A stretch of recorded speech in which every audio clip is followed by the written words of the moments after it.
Hey, it's Dan, and welcome to Unified Gaming. So in this one, I want to break down the Bowgank. This is a PvP build designed to answer the simple question: can we kill people really fast at range, giving them very little time to react? The answer is yes. This is one of, if not the best sniper gank builds you'll find out there, and I've updated it for update 46 to embrace subclassing. You might be asking yourself, what does subclassing bring to the build from before? The short answer is more damage, more sustain, and a stun. All of those things combined means we can kill people incredibly quickly, they have less time to react, there's less counterplay, and in my opinion, this will get nerfed. It is stupidly broken, but a lot of fun, as you'll see. With that said, I've been testing this build on the PTS for 4 or 5 weeks now, and I'm running it on live, as you can see in this gameplay, and we are melting people. It also utilizes the similar sets we like, so I've tried to keep it the same. That said, if you want to see more of it, then make sure you are subscribed, because I'll have more gameplay guides coming through, and likes and comments are greatly appreciated. And before we go into the build fully, if you want to support myself to get early access, exclusive content, and much more, there's details down below. But with that said, we're going to jump straight into the build and look at what it's doing, how it's working. So, focusing on the build. When you make the character, you ideally want to be a Khajiit. The Khajiit race has some of the best passives to gank. It's mainly because of the feline ambush. This gives you more crit damage, which means more burst. You also get some max resources, and you get some recoveries. If you're not a Khajiit, a Dark Elf is a fantastic choice as well, or an Orc. Anything with weapon damage is really worth using. In my opinion though, I prefer the Khajiit because you've got the feline ambush that gives you this extra reduction, which makes it harder for people to detect you because you can get closer to them. This works really well if you transition to a melee build, which I often do. As for the attributes, we're doing something quite random and somewhat wacky, so just bear with me. We're putting everything into Magicka on this build.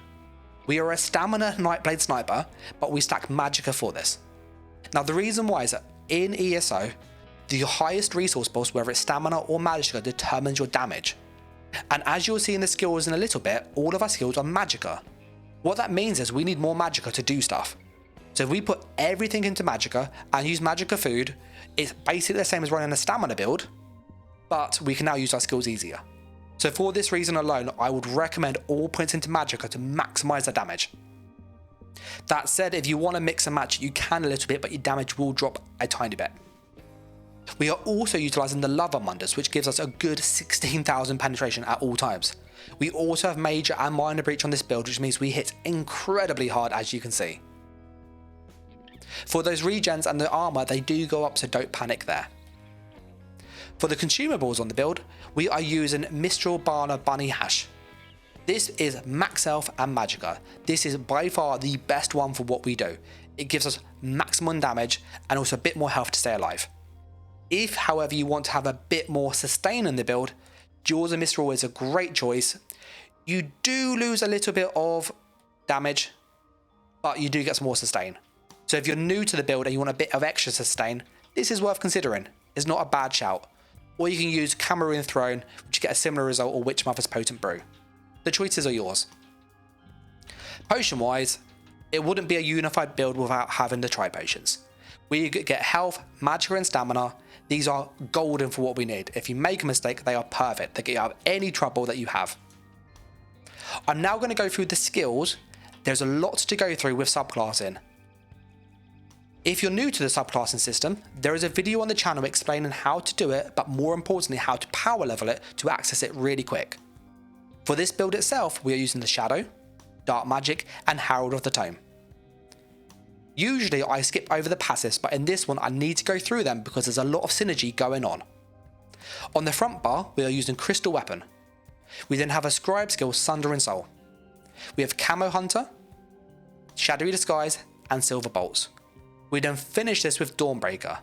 Ideally you would morph this to Dawnbreaker of Smiting, I just don't have this leveled up fully. On the back bar, we are using Defensive Rune. We then have Vigour, Healing Contingency. This is using Healing, Gladiator's Tenacity, and Minor Intellect and Minor Endurance. We have Channel Deceleration and Recuperative Treatise with Temporal Guard. What does this all mean? How does this all work? The magic of this build comes from a crystal weapon. Crystal weapon is fantastically good. It's one of the few weapons and skills in the game that actually is a melee skill. What does that actually mean in reality? Well, when we're sneaking, in your character tab, you'll notice you get a passive called Sneak. And it says melee attacks stun the enemy for the first 2 seconds. This works in PvP. The problem on a bow build is you have ranged attacks, you have no melee skills, which means you cannot take advantage of this. So what we do though is use Crystal Weapon. Crystal Weapon is programmed and coded to be a melee skill, even at range on a bow. And as you'll see in the gameplay, when we're attacking from behind, this is a melee skill, it stuns people. This means we can heavy attack with Crystal Weapon to do loads of extra damage and get a stun. It is fantastic. Now I know one of the questions might be, what about Snipe and Lethal Arrow? Although they're really good options, having tested this loads and used it on the PTS and on live, the actual Crystal Weapon and heavy attack combo is more damage than Snipe light attack. So what that means is we have more damage now and a stun, which is really, really good. Further to this, we also use Herald of the Tome, which seems like a really unusual skill line. Herald of the Tome is incredibly good for what we do. There are 2 reasons for this. One of them is recuperative tree ties. When you have this equipped, you get your major brutality and sorcery, so our damage buff is always on, really helpful. And when we do damage with a class skill, it could be any class skill, we do an additional amount of damage. We also restore some resources, so it's free sustain, and it generates a crux. What that means is that when we attack people with Crystal Weapon, recuperative tree ties also procs automatically, which means this is another source of free damage proccing. So when we're buffing up in our combos, you push tree ties, Crystal Weapon, cloak, and when we light attack, both things hit at once. And I can show you this on this dummy over here. What happens is you get a really nice amount of bonus damage, and you hit really hard because of it. We're gonna do this just again. Tree ties, Crystal Weapon, cloak, and light attack. And both things would have procced. So you can see it just there. So this combo and this interaction means that we get bonus damage more than we would before, and we can stack these extra damage sources within the combo. Additionally, it means we get more sustain, which really helps. The other advantage of Herald of the Tome is the Fated Fortune. When you generate a crux or use it, you get increased critical damage. Tree ties will generate a crux, which means as we attack people, this will proc, we get the crux, we get bonus crit, 12% crit damage. This is one of the best crit passives in the entire game, which means we hit very, very hard. We then also get Harness Quintessence. When we restore resources, we get additional weapon and spell damage. Tree ties gives us resources, which means we get free damage again. We also have Splinter Secrets for more penetration if you wish, and Psychic Liaison, which gives us more status damage. But the main 2 is the Fated Fortunes for loads of crit damage, and the Harness Quintessence for more weapon and spell damage. Combined, this is more damage overall. So when we buff up with this, you will see that our weapon damage goes to 4,700, our spell damage is 4,600 here, 5,000 there. So we have loads of weapon and spell damage on this build. It is really, really nice. We also have a few other skills from the Dark Magic, which makes it even easier to play. We have access to a skill called Defensive Rune, and you might have saw this in the first clip. When you put this on you, it puts a rune on you that lasts for 2 minutes, which is incredibly long. If you get attacked, it will then stun people.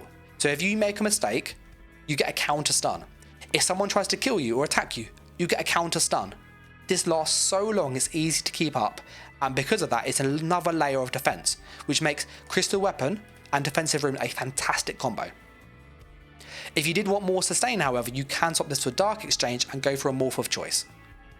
I would personally recommend swapping your stamina to Magicka because you need more Magicka on the build, having played this a lot. For the Shadow, we use this simply because we want access to Cloak rather than having to spam potions. But that's the skills and why they work how they work. I'd also highlight that we are a vampire on this build and it is a necessity. Vampire stage 3 is where you want to go for undeath. It's more mitigation if you're lower health. You also get Strike from the Shadows at stage 2, which is more damage, and you can get to sneak around at full speed. So as you'll see, when we put on our movement buff, This is our sneak speed. We move very fast and sneak, we're really hard to detect. I'm now going to go through the champion points and how they work, and then we'll touch upon the sets. As always though, if you like these videos, likes and comments are greatly appreciated, and if you haven't done so, do subscribe. For the champion points themselves, we have Fighting Finesse, Master at Arms, Deadly Aim, and Wrathful Strikes. This is designed to give us as maximum damage as possible, while still being playable and easy to use. For the red ones, we are using Celerity for more speed, Bastion so we do more damage against shielded targets, and Pain's Refuge for more mitigation. Sustained by Suffering is more sustain, but you can change this for one of choice. For the green ones, you want Sustain in Shadows. This is a necessity, it really helps that sustain, so definitely get this, and Steed's Blessing. Anything else is up to you.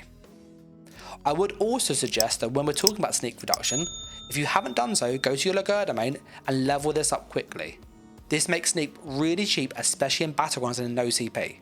It does take some time, it does need a bit of a daily activity, but it's well worth doing if you want to get more just sustain in the build. I'm now going to go through the sets, but before I do that I just want to say a massive thanks to the YouTube members and Patreon members who do support. They get exclusive access to the videos, early access and all that good stuff below. For the build itself, we're using Shattered Fate this time. Having gone through and tested loads of different sets, including Oak Fathers, Tarnished Nightmare, I've even tried things like Winterborn using frost damage with the Scribe skill, Shattered Fate was the consistent source of damage. It hit the hardest overall. This is fantastic because it means anybody who's tanky, we can do good damage to them. And anybody who's not as tanky, we just blow up instantly. You saw it in the gameplay, we hit incredibly hard. You want to use a Fire Glyph on this one, because a Fire Glyph works as most people are vampires. If they're a vampire, they take more fire damage, thus this is more damage. You can use poisons if you prefer, but I find the glyph is more useful. With the Shattered Fate, this is only active on the front bar. On the back bar, we then have Darlock Bray. It wouldn't be a Bowgank build without Darlock Bray. Darlock Bray gives you additional sustain whilst you're sneaking and moving around. What's really worth stressing is that when you use Darlock Bray, and you tap the sneak button, it works even if you're seen. So I can show this by seeing that 714 going up on my screen nicely. We can attack something, so we're in combat, tap the sneak, and although we're in combat and detected, we're still getting the sustain from this. Which means we can sneak around for free, which is incredibly useful, because the sustain on this set is way more than actually what we use for sneaking around. It's also worth noting that as you do sneak around, your stand recovery is normally cut to 0. So we'll try and show that by just sneaking around, and you'd have to trust me on that one. What's also worth stressing is that this set here is worth around 1,200 to 1,300 regen. So when you add this to our base recovery of 840, we have almost 2,100 regen for Magicka and similar amount for stamina recovery. So like 2,300. That's before potions. This gives us loads of sustain, loads of ability to just stay alive, keep in the fight. You will notice that this is powered for more healing power, and the glyph can be whatever you like. We rarely activate this, so just do whatever you like here. The final two things we use is an Anthemil's Construct. This is a heavy attack set that I don't normally use, simply because it misses an awful lot. Attacking with a fully charged heavy attack throws an axe at the target, doing loads of damage. The problem with this is that people dodge this because it has a travel time. So anybody decent in PvP, historically, when you do your buff up and you heavy attack, you shoot it and then the axe will fire. So you ready? And people often dodge that axe. It sounds silly, doesn't look like a lot of time to dodge it, but they do. However, because we're utilizing the crystal weapon, as I explained earlier, this stuns from behind. It means that this set then lands every single time. So we hit really hard because this lands all of the time. And as you can see, when we buff up fully with all of our skills, this set has a good tooltip of 11,000. It hits very, very hard. All of the traits are divines, and the loadout is Construct on the monster pieces, Trainee chest, Shattered Fate waist, Shattered Fate hands, Darlock legs, she had to fake boots. We then used 2 Dark Bray on the jewelry, and we used Swift on this. I found the Swift was better. I did try with the extra damage with the infused, but I found the speed was more useful in my opinion. If you want to sacrifice some of the speed for more damage, this is totally a thing. But in all of the gameplay you saw, I did not use that. I had the speed and I was killing people absolutely fine.